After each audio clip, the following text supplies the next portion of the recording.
Justin, have him run straight towards you. Aimee, how do you describe your job?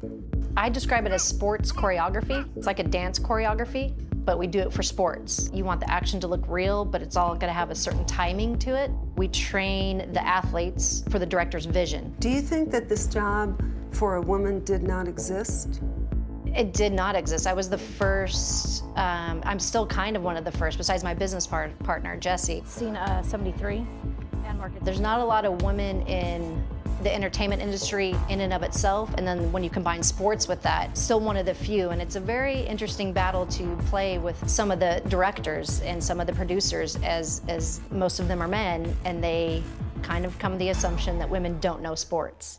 Aimee McDaniel has rewritten the opinions of doubt all her life. The undersized point guard earned a scholarship to Pepperdine University, and after a brilliant collegiate career, she turned her competitive fire toward breaking down barriers in Hollywood. My first job was with Miracle, and I just fell in love with it instantly, and so I kind of pushed everything else aside and just said, sports and movies, this is what I want to do. Jump-starting her career on a film about the ultimate underdog, the 1980 U.S. Olympic hockey team, seemed fitting. From there, her career turned gold when she choreographed key sports scenes in films such as Invincible, The Longest Yard, Invictus, and Trouble with the Curve, just to name a few. When we hire somebody like Aimee, she reads the script, she'll take notes with us and says, well, this really didn't happen, or if it's something that's a technical issue, she'll go into and say, this is how it should be. This scene is a tryout scene? This one's a tryout scene. Then after that, you get into the casting of the right Yes. people. So I know you guys don't make that, so that's why I'm hoping you guys would be on the opponent team, because we're gonna need good guys, you know, Definitely, make it look real. to make it look real. The believability factor has got to be there, or else audiences lose interest. What do you think that you had that this fits you and you fit it? I think it's the passion, and it's something to be creative. That's my passion, is telling great stories that people can sit down with their families and watch and talk about. One of Aimee's key roles is bridging the reality gap between script and sport. Not all actors are athletes. Not all athletes are actors.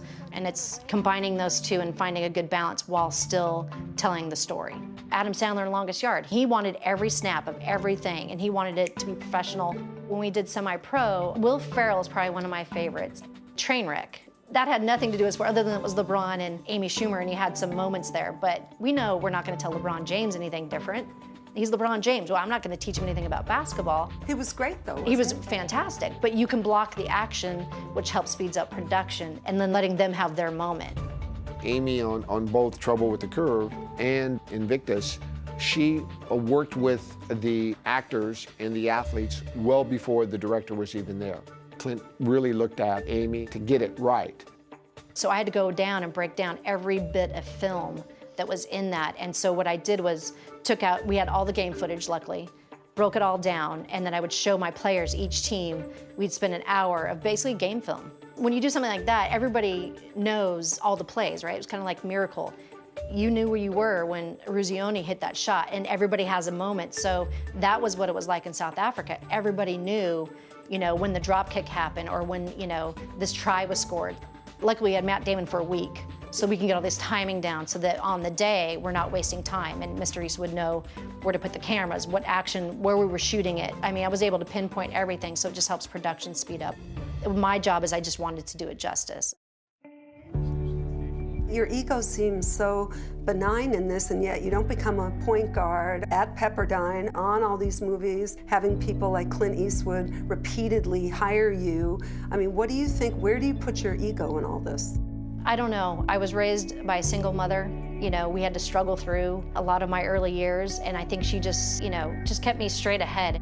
And it was having the passion and the desire to keep learning and going forward and knowing, oh my God, I can, as a woman, do sports and have a different avenue of doing it. Come back on the inside.